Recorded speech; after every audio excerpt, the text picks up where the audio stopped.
ter mania de limpeza às vezes é uma coisa boa. 8 anos atrás, na Rússia, a mania de limpeza de um homem salvou a vida de 81 pessoas num pouso de emergência. Senta que lá vem história.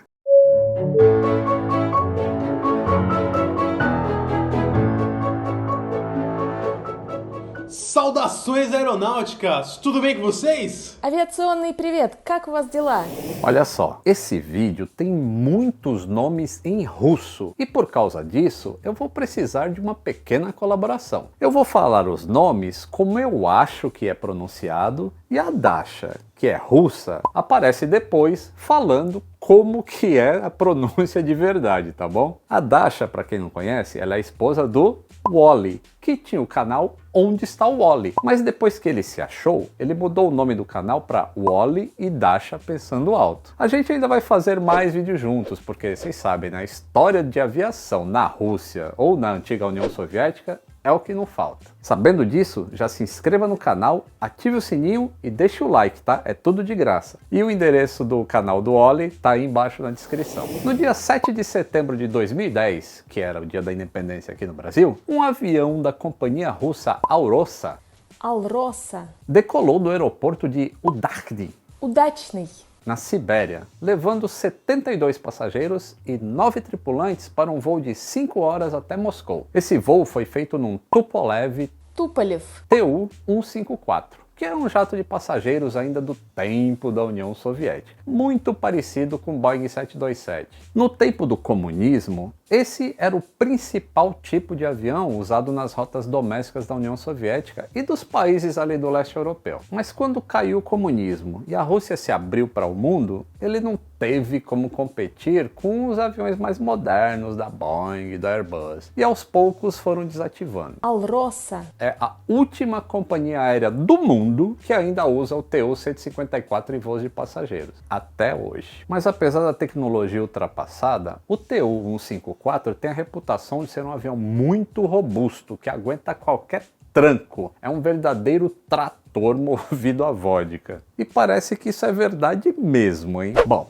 tudo ia bem no voo da Alrosa. até que depois de 3 horas e meia voando, todas as luzes do avião de repente se apagaram. Não só as luzes, mas todos os instrumentos e controles elétricos do avião ficaram inoperantes. Nem o rádio do piloto funcionava. Pior ainda, as bombas de combustível elétricas também pararam de funcionar. E agora o avião só podia contar com o combustível do tanque central, o tanque principal, que só era suficiente para mais meia hora de voo. Só funcionava no avião os comandos hidráulicos, porque esses eram acionados pelas bombas hidráulicas direto do motor, e aí não dependiam de eletricidade. Mas tudo que dependia de eletricidade parou de funcionar. O tempo estava nublado e sem comunicação, sem nada. O jeito era descer abaixo da camada de nuvens e tentar achar um lugar para um pouso de emergência. Quando os pilotos desceram e saíram da camada de nuvens, a única coisa que eles enxergaram lá embaixo era a imensidão da taiga. Para quem não lembra das aulas de geografia, taiga é o nome da floresta de pinheiros que forma um enorme cinturão em volta de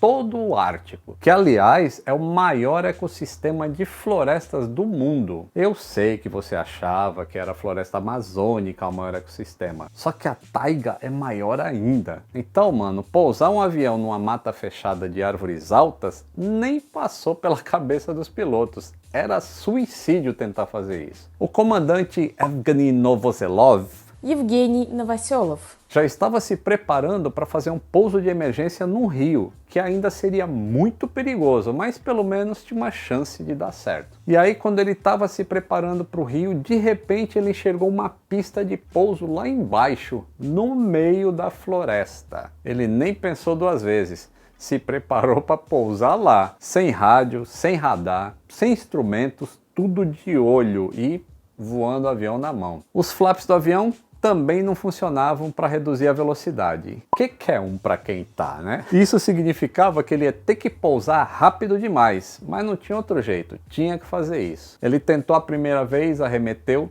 tentou a segunda vez, arremeteu, na terceira vez conseguiu botar o avião na pista, pisaram no freio com tudo, o avião foi parando, mas foi parar depois do final da pista, mais de 520 metros do final da pista, no meio da taiga.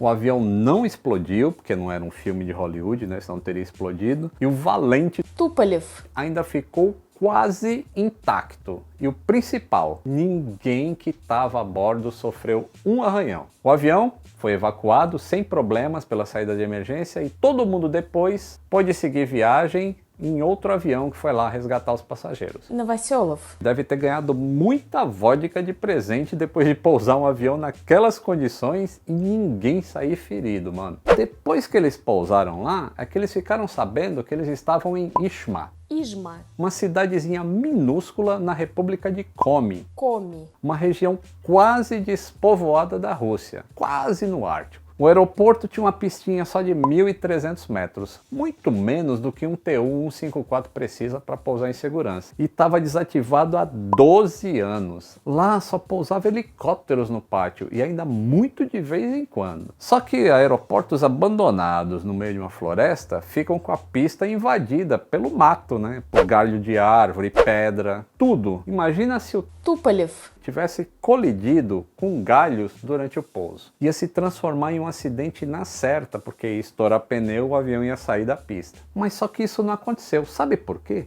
Porque lá em Ижма. ainda tinha um encarregado pelo aeroporto e ele limpava a pista todos os dias. Esse encarregado se chamava Sergei Sotnikov.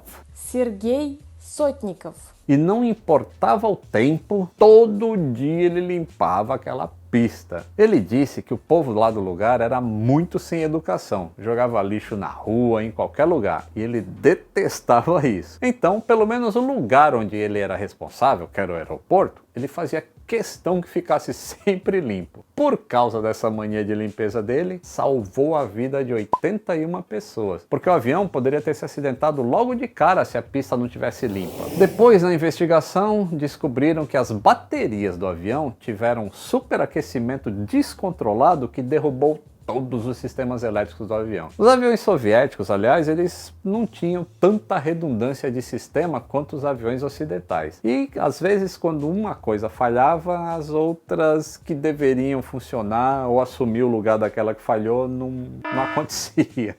É um projeto pé de boi mesmo, né? A tripulação acabou condecorada pelo Kremlin, mas não acabou aí. O final foi mais feliz ainda. Sabe por quê? Porque, acredite se quiser, esse avião voltou a voar. Você acha que um Tu-154 se entrega assim facinho, rapaz? Алроса. Levou uma equipe de mecânicos lá pra Ижма. Eles retiraram todas as poltronas e tudo que era não essencial para o voo, para o avião poder ficar levinho e decolar dessa pista pequena, né? Daí essa equipe de manutenção ficou lá 7 meses trabalhando, só fazendo o mínimo, hein? Mas conseguiram e o avião decolou de Ижма. e fez um voo curto até Ukhta, Ухта. uma cidade a 160 quilômetros de distância que tem um aeroporto um pouquinho maior. Lá terminaram de reparar o avião e depois mandaram o avião lá para Samara, que é a cidade que o Brasil jogou contra o México na Copa. Vocês estão com saudades?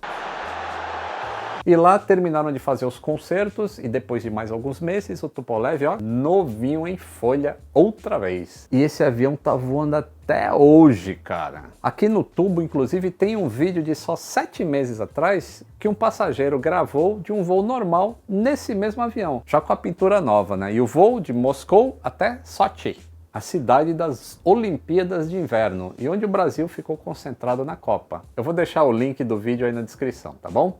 E aí, gostaram da história do cara que limpava uma pista? Então, ó, compartilha o vídeo, deixe o seu joinha, um grande abraço e até o próximo vídeo.